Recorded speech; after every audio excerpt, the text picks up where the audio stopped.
चूंकि उसका नाम राकेश किशोर है। क्या तुम्हारा बाप लगता वो? तुम्हारा ससुरा लगता वो कि तुम उस पर केस नहीं बुक करते? और कोई पोस्टर उठाता है तो 1300 लोगों पे केस बुक हो जाता है, 40 गिरफ्तार हो जाते हैं। इंसाफ की जगह पर इस तरह की हरकत हो रही है और दिल्ली की पुलिस उसको गिरफ्तार भी नहीं करती। मुबारक हो तुम्हारी बहादुरी पर, मुबारक हो कि तुम खामोश बैठे हो। अरे अगर चीफ जस्टिस कंप्लेन नहीं करते तो तुम तो एक्शन ले सकते थे। सुप्रीम कोर्ट का फैसला आया कि मस्जिद तुम्हारी नहीं है। सुप्रीम कोर्ट का फैसला ट्रिपल तलाक के बारे में आया। सुप्रीम कोर्ट का फैसला कई चीजों पर आया, मगर जो संविधान को मानते हैं, जो संविधान को मानते उन्होंने कहा कि हम कोर्ट के फैसले से खुश नहीं है, यह फैसला गलत है। क्या हमने धर्म का नाम लेकर किसी पर जूता उठाया? यह इंसाफ है, यह हमारे मुल्क का माहौल है जिस देश के लिए हमने और आपने क्या क्या हमारे बुजुर्गों ने कुर्बानियां दी। दलितों को रुसवा करने की कोशिशें की जाती हैं। हम दलित भाइयों से कह रहे हैं कि पहचानो इन लोगों को। बीजेपी तुम्हारी दोस्त नहीं बन सकती, मोदी तुम्हारा हमदर्द नहीं बन सकता। अगर उसका नाम राकेश किशोर नहीं होता, उसका नाम असद होता, क्या करते पुलिस बीजेपी वाले? उसको बोलते उठाओ, कनेक्शन वहां से है, पड़ोसी मुल्क से आया, आईएसआई आईएसएस क्या क्या खोलते थे। बताओ मोदी जी, क्या आपकी सरकार और आपकी पॉलिसियां जिम्मेदार नहीं है? बताओ ये लोग कौन है? ये वो लोग हैं जिनको नरेंद्र मोदी की हुकूमत ने ताकत बख्श दी। ये वो लोग हैं जिनके दिलों में जहर उगल दिया गया।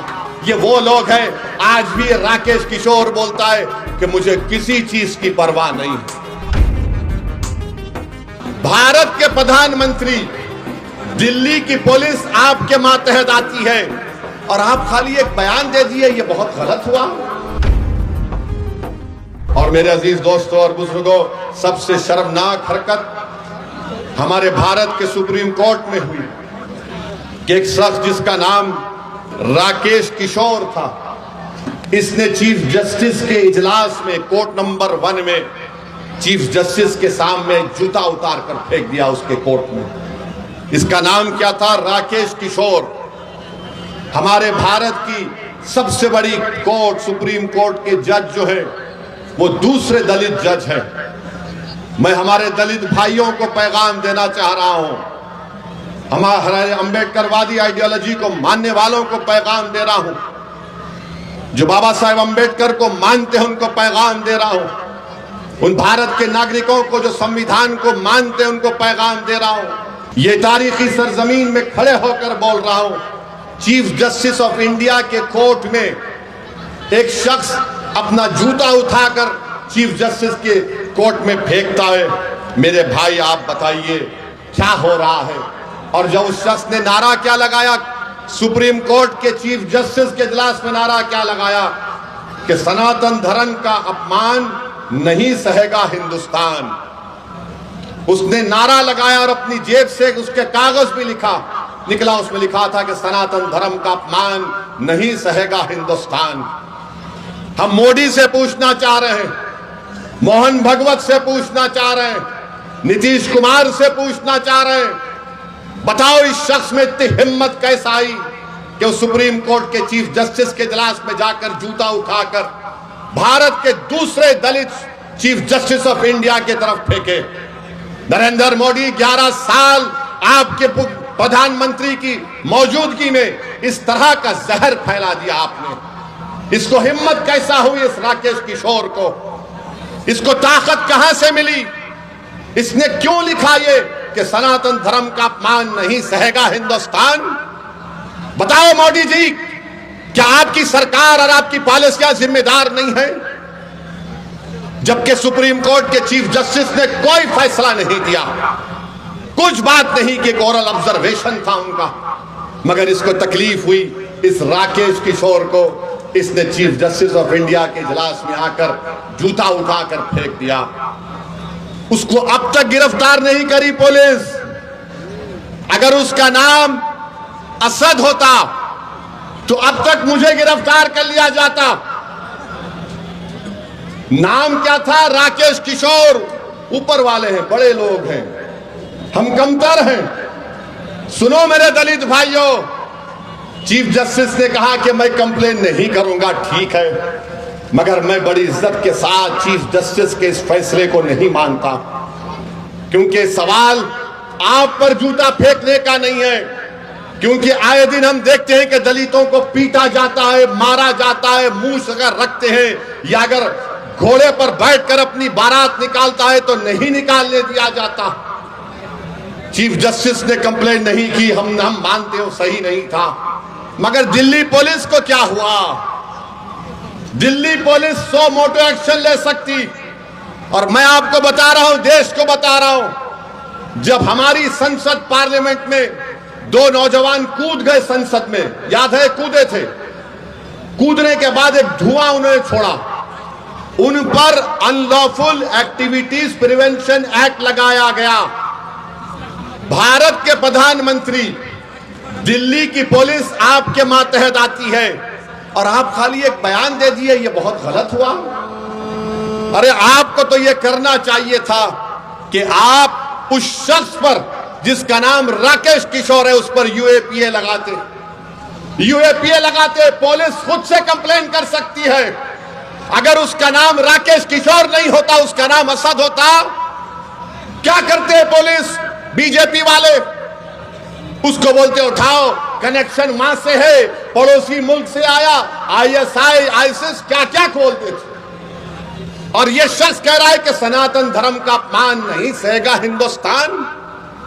मोदी जी, फर्क उसमें और दूसरों में यह है कि जिस जगह पर मस्जिद को शहीद कर दिया गया था, कोर्ट का फैसला आया कि किसी ने नहीं तोड़ा।